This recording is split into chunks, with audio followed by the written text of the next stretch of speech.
राधे राधे। मैं निर्मला पांडे अपने YouTube channel पे आप लोग का स्वागत करती हूँ। आप लोग कैसे हो मेरे भाई बहन। मैं एक देवी माँ का गाना गा रही हूँ। आप लोग को अच्छा लगे तो लाइक शेयर सब्सक्राइब कर देना और अपना आशीर्वाद हमें भरपूर देना।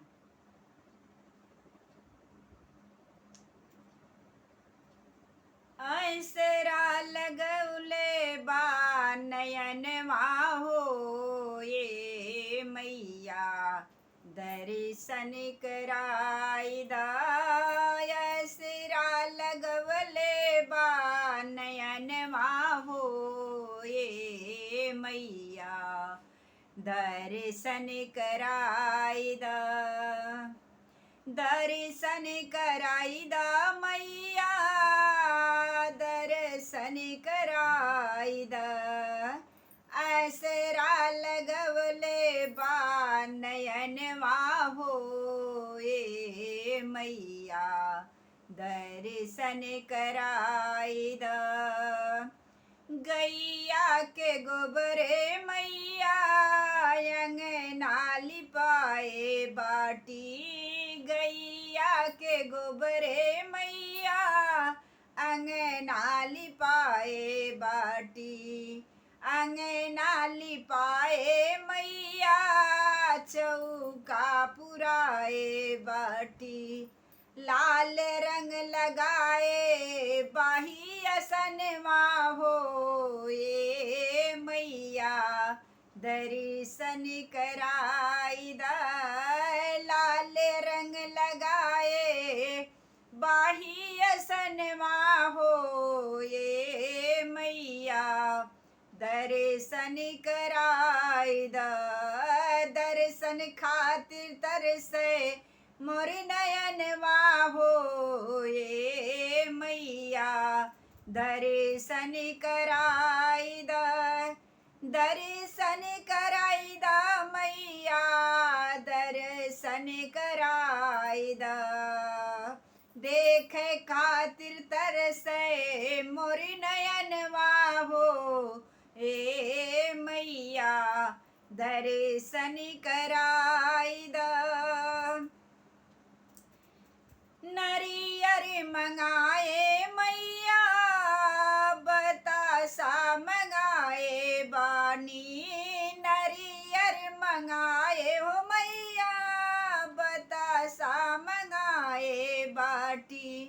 लाल रंग मंगाए बाही चुनरिया हो हे मैया दर्शन कराई दा रंग मंगाए बाटी चुनरिया हो हे मैया दर्शन कराई दा देख खातिर तरसे मोर नयन हो हे मैया दर्शन कराई दा दर्शन कराई दा मैया दर्शन कराई दा बहुत दिन से तरसे मोर नयन हो ए मैया दर्शन कराई दा हार फूल तोहके मैया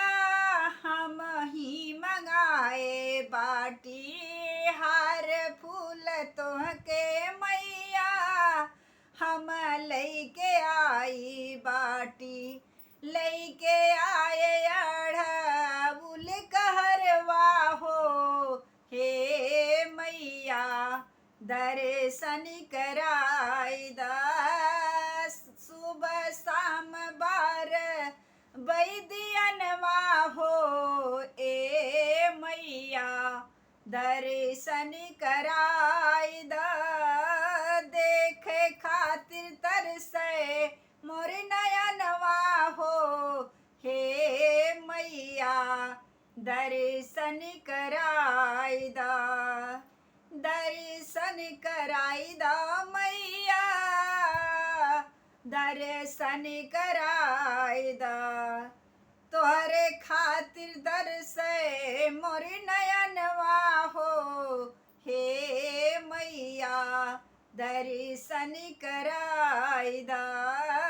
तोहरे खातिर तरसे मोर नयनवा हो हे मैया दर्शन कराईदा। राधे राधे।